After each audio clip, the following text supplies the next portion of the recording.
¿Qué tal? ¿Cómo le va? Les doy la bienvenida a otro programa especial Descifrando el Coronavirus.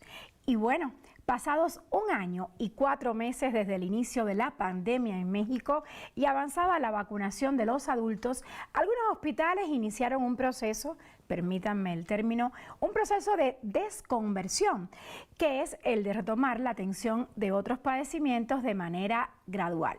Es el caso del Hospital Darío Fernández del ISSSTE, que llegó a tener hasta 80 camas tan solo destinadas a pacientes diagnosticados con COVID-19. Y bueno, este hospital ya empieza a atender otro tipo de enfermedades, como era antes de esta terrible pandemia que sorprendió al mundo entero en diciembre de 2019. Nuestro invitado de hoy es el doctor Patricio Guerra, director del Hospital General Darío Fernández Fierro del ISSSTE. Doctor, muy bienvenido. Muchas gracias, muy amable. Cuéntenos qué es esto de reconversión y desconversión del Hospital Darío Fernández y de todos los hospitales en México. Una vez que inicia la pandemia, los hospitales, yo creo que en México y en todo el mundo se ven en la necesidad de empezar a destinar áreas especiales para la atención de los pacientes. Evidentemente ningún hospital en ninguna parte del mundo estaba preparado para una pandemia de estas características y de estas dimensiones, lo cual nos orilló a tener que crear nuevos procesos de atención, a tener que cambiar la forma en la cual veníamos atendiendo comúnmente a los pacientes con los padecimientos comunes. Y entonces tuvimos que empezar a destinar camas exclusivas en cada uno de nuestros hospitales para poder darle una mejor atención a este tipo de pacientes. Ahora que ha disminuido la afluencia de los pacientes con COVID, entonces tenemos que entrar a un proceso de desconversión, en el cual tenemos que empezar a habilitar nuestra consulta externa, que el Hospital Darío Fernández ya está trabajando a tambor batiente la consulta externa. Son muy buenas noticias. Así es, y de ahí se va a empezar a generar la necesidad de operar a los pacientes que van surgiendo de la consulta externa. El gobierno federal y el director del instituto tienen como una de las premisas la atención prioritaria a todos esos pacientes. ¿Cuánto tiempo les tomó esta desconversión del Hospital Darío Fernández? 15 días. ¿Y dejaron un área COVID? Dejamos un área COVID. ¿Con cuántas camas? Con 10 camas. 10 camas que en este momento tenemos 4 pacientes únicamente. Después de haber tenido en los picos máximos 80 pacientes, ahorita tenemos 4 pacientes. ¿Se puede hablar de alguna mejora en la infraestructura del hospital al convertir y desconvertir esta parte del hospital que era área COVID? Definitivamente, en el equipamiento. Para la atención adecuada e integral de este tipo de pacientes se requiere de algún equipo que sea eficiente, como estamos hablando de los ventiladores, de las máquinas de hemodiálisis, porque no solamente tienen complicaciones pulmonares. El 37% de todos los pacientes que nosotros tuvimos internados quedaron con alguna secuela de tipo renal. Entonces, el hospital de por sí ya era un referente a nivel nacional en la cuestión nefrológica. Somos el hospital que más pacientes nefrológicos atiende en todo el país en el ISSSTE. Nos dieron máquinas de hemodiálisis para atender a aquellos que quedaron con algún daño renal posterior al COVID. ¿Ustedes ya tienen abierta su área para los pacientes que sufren del post-COVID o COVID persistente? Tenemos 4 neumólogos y ya hemos abierto la consulta post-COVID para ver las secuelas. Más aún, tenemos una estrategia regional en el nivel sur, donde participamos el Hospital General de Tláhuac, el Hospital Darío Fernández, la Clínica de Rehabilitación de la Zona Sur y el Hospital López Mateos, y nos estamos repartiendo a los pacientes de acuerdo a la capacidad física instalada en cada uno de los hospitales. Por ejemplo, en nuestro caso tenemos subespecialidades y especialidades que atienden situaciones que tienen que ver con la convalecencia de los pacientes COVID, por ejemplo, los problemas cardiológicos, los pacientes nefrológicos, los neurológicos, que quedaron con alguna secuela, nosotros los vemos. ¿Y qué pacientes específicamente que llegan ahí con COVID ustedes atienden? ¿Los que traen algún daño en específico o algún daño nefrológico? Pues principalmente cardiológicos, nefrológicos, y en el ámbito de la rehabilitación los compartimos con el Hospital de Tláhuac. y una unidad de rehabilitación y medicina física que tiene el instituto, que está en la zona sur. ¿Qué experiencia ha sacado de todo este tiempo de la pandemia? Sobre todo usted como directivo de un hospital importante en México y también sus médicos, las enfermeras, todo el personal de salud que está en ese hospital, en el Darío Fernández.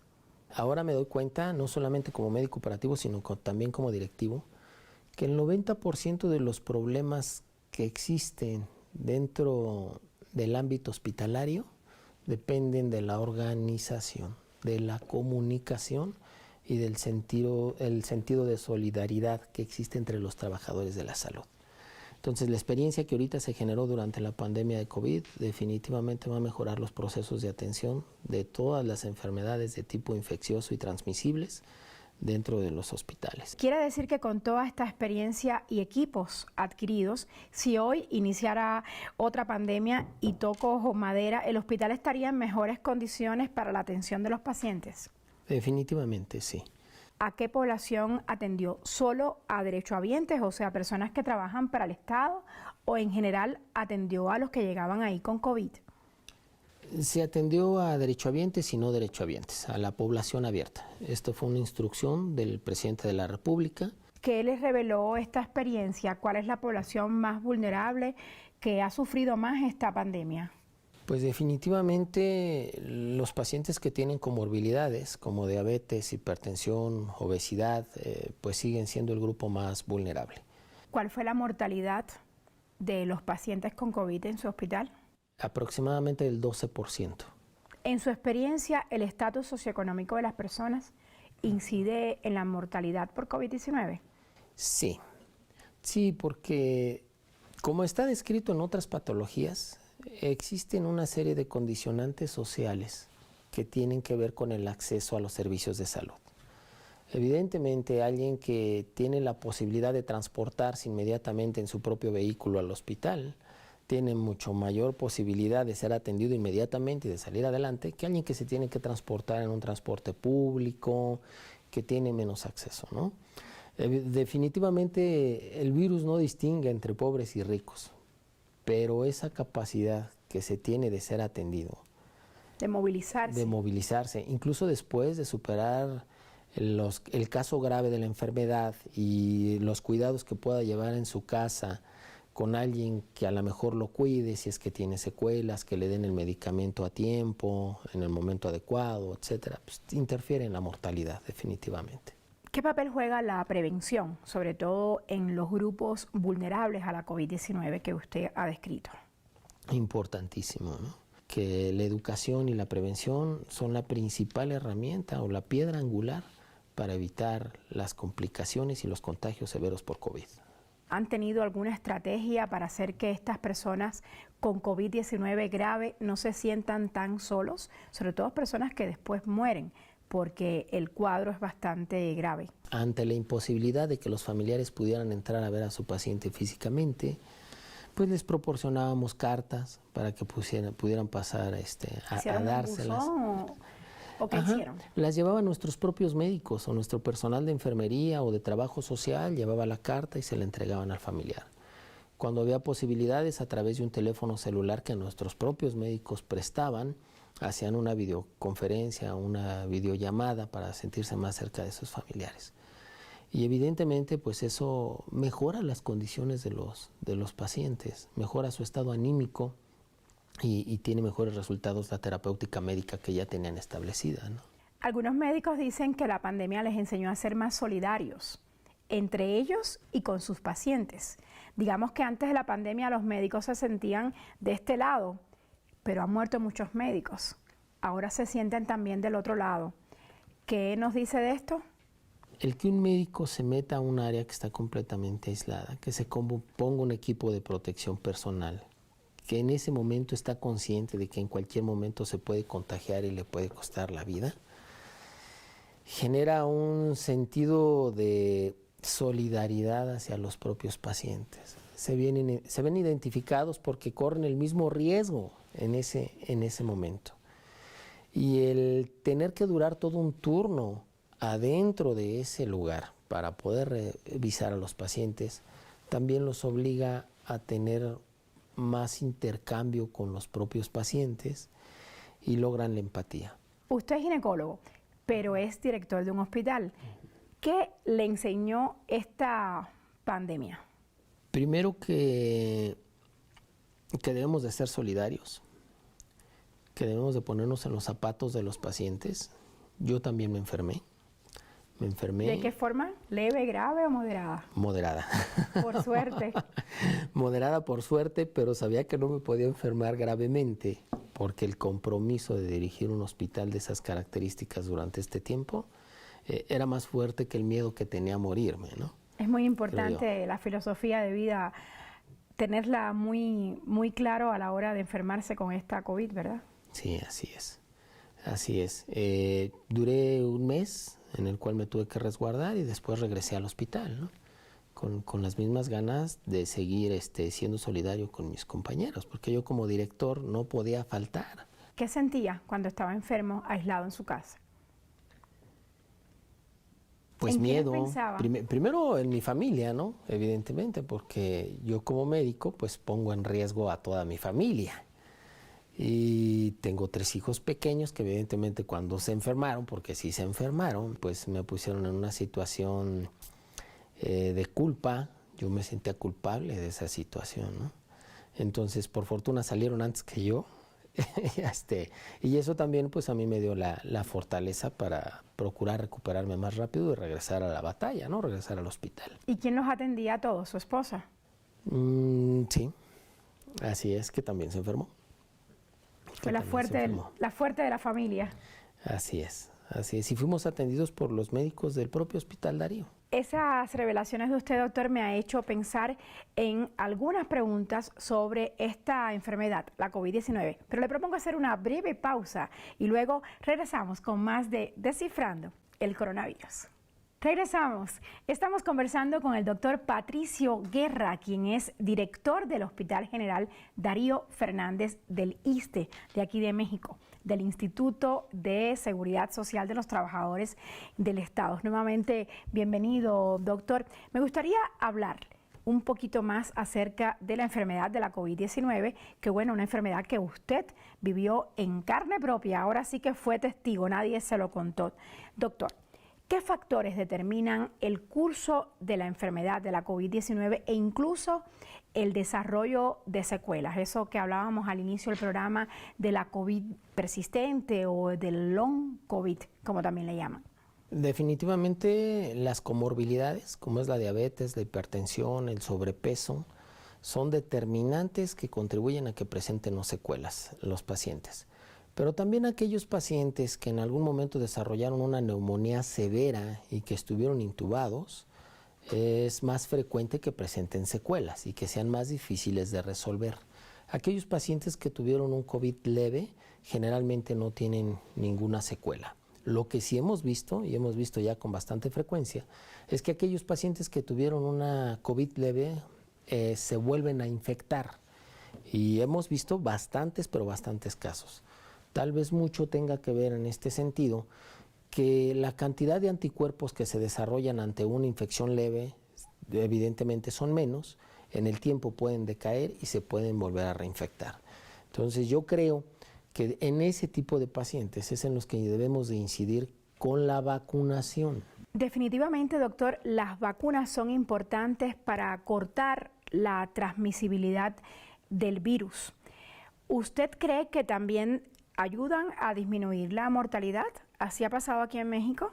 Definitivamente, ¿no? Eso es algo que está probado con todas las vacunas, no solamente con la del COVID, ¿no? Con todas. Es donde no debemos, exacto, donde no debemos ¿Ya se vacunaron todos los médicos y todo el personal de su hospital? Ya, todos están vacunados, ¿no? Son 1,600 trabajadores y todos están vacunados. Eso es una buena noticia. Hay que vacunarse, definitivamente. A mí no me cabe la menor duda, doctor. Hablemos de los tratamientos. Todavía no hay un tratamiento específico. Está la vacuna, pero no hay tratamiento.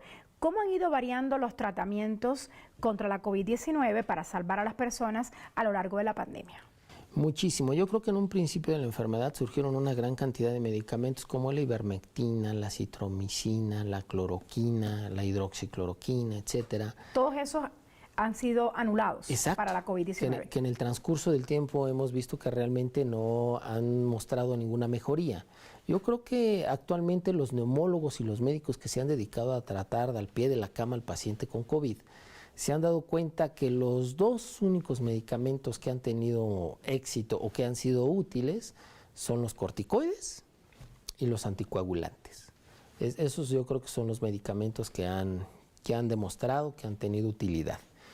Y algunos otros hoy en día tal vez han demostrado cierta utilidad cuando se prescriben en el momento preciso de la enfermedad que se encuentran en una etapa muy aguda, como el lopinavir, ritonavir, tocilizumab. O sea, son medicamentos que hemos visto que cuando se prescriben en el momento más crítico de la enfermedad sin tener comorbilidades asociadas, favorecen la recuperación de los pacientes. Cuéntenos, ¿cómo ha cambiado el tema de la intubación? Sabemos que en estos momentos ya no se usa tanto como al inicio, ya no se apela tanto a la intubación como al inicio de la pandemia. Tratamos de evitarla hoy en día lo más que se pueda. Con la experiencia que han desarrollado los médicos, pues puedo decir que cada día son más precisos en decidir el momento adecuado para intubar a un paciente que verdaderamente sí lo requiere. Precisión, súper importante en la medicina, pero también muy difícil. Doctor, usted nos hablaba al inicio del programa de que los tiempos de hospitalización han cambiado. ¿De cuánto tiempo estamos hablando ahora que un paciente con COVID de forma grave está hospitalizado? Tal vez 14 días o 21 días, no más, ¿no?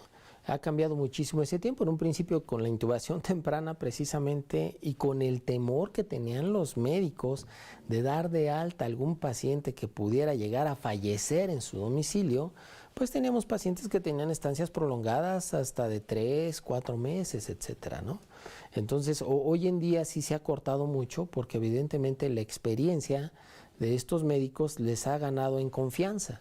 Y eso les permite dar tratamientos no solamente más efectivos, más precisos y más cortos en el tiempo. Hablando de la hospitalización, doctor, ¿cuál es el caso más difícil que les ha tocado atender ahí en el Darío Fernández? Un caso que a mí me llamó mucho la atención fue de una paciente de 76 años, diabética, hipertensa, nefrópata de la tercera edad, que se tuvo que intubar. La paciente se recuperó en el transcurso aproximadamente de 28 días y la dimos de alta. Yo creo que evidentemente es pronto para poder saber o dilucidar qué tipo de factores determinan la gravedad de la enfermedad. Y tal vez exista por ahí algún factor que tiene que ver a lo mejor con la genética, la idiosincrasia, no lo sé. Pero que filosofía de vida. La filosofía de vida. Que es condicionante en el hecho de que un paciente se agrave y se muera, ¿no? O sobreviva a la intubación y le gane a la COVID. Así es. Doctor, ¿y cuál es la experiencia más bonita que han desarrollado ustedes y que usted cree que se puede aplicar en otros hospitales que tienen a pacientes hospitalizados por COVID-19? Yo creo que una de las experiencias más placenteras es el atender pacientes de todos los estratos sociales, el abrir las puertas, no solamente a los pacientes derechohabientes, sino a todos. Y yo creo que la salud de nuestro país debe de tender a hacerse universal, a tener un solo sistema de salud y abrirnos a la población abierta. Yo creo que para allá vamos. Yo creo que este es el mejor ejemplo en el cual nos dieron la indicación de empezar a atender a la población abierta. Ya vivió el hecho de reducir de 80 a 10 el número de camas en su hospital que atienden a pacientes COVID. ¿Cómo se imagina el momento en que ya no tenga que atender pacientes COVID en el Hospital Darío Fernández? Será un hospital que regresará a las prácticas habituales que teníamos antes de la pandemia, pero con los mismos ánimos, yo creo, ¿no? Porque ya nos están esperando una gran cantidad de pacientes que también requieren una atención. Y tal vez la cantidad de esos pacientes que han tenido una complicación por su patología de base o que han muerto, puede ser que sea mayor a los que se llevó la pandemia, ¿eh? Entonces urge que se realice esa desconversión. En casi todos los hospitales, ¿no? En todos los hospitales, y que empezamos a atender a los demás pacientes que nos están esperando ya con ansias. ¿Y que usted recomienda? ¿Que haya un solo hospital o unos pocos hospitales para la atención exclusiva de la COVID y que los demás puedan retornar a sus labores de antes de la pandemia? Definitivamente un solo hospital. Yo creo que eso es lo más adecuado. El desconvertir y convertir un hospital es algo demasiado complejo. De por sí un hospital es un ente complejo. En procesos, se dan miles de procesos que se tienen que modificar en esa reconversión y desconversión.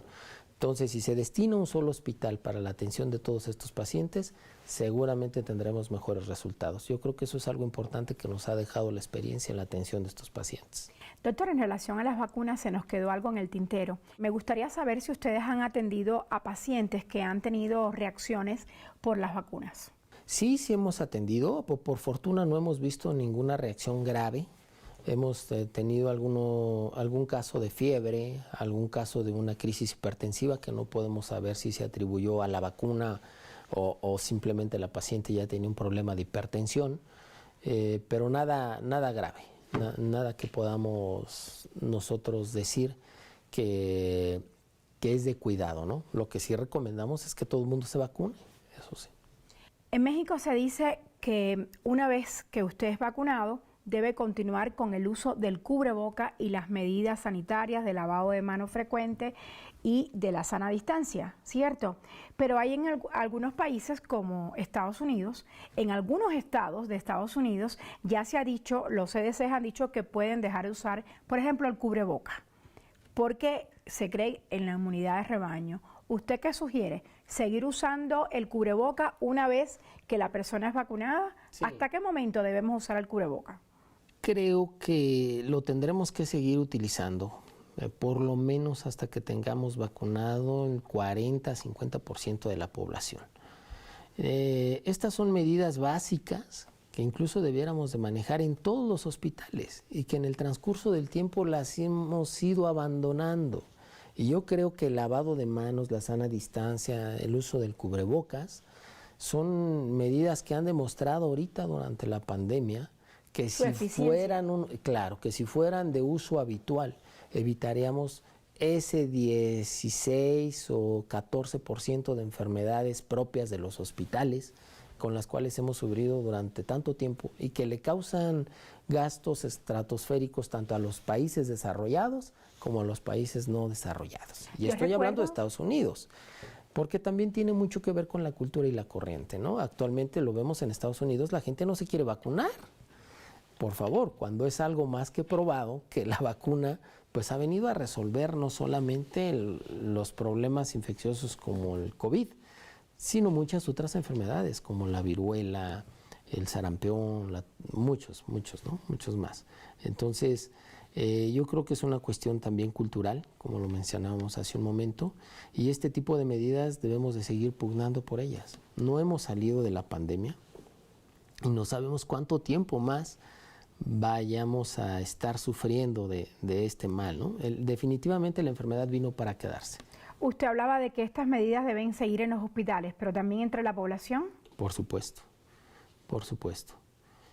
Ahorita, bueno, pues la cantidad de mexicanos que hemos sido vacunados, creo yo que todavía no es la suficiente como para poder dejar a un lado este tipo de medidas.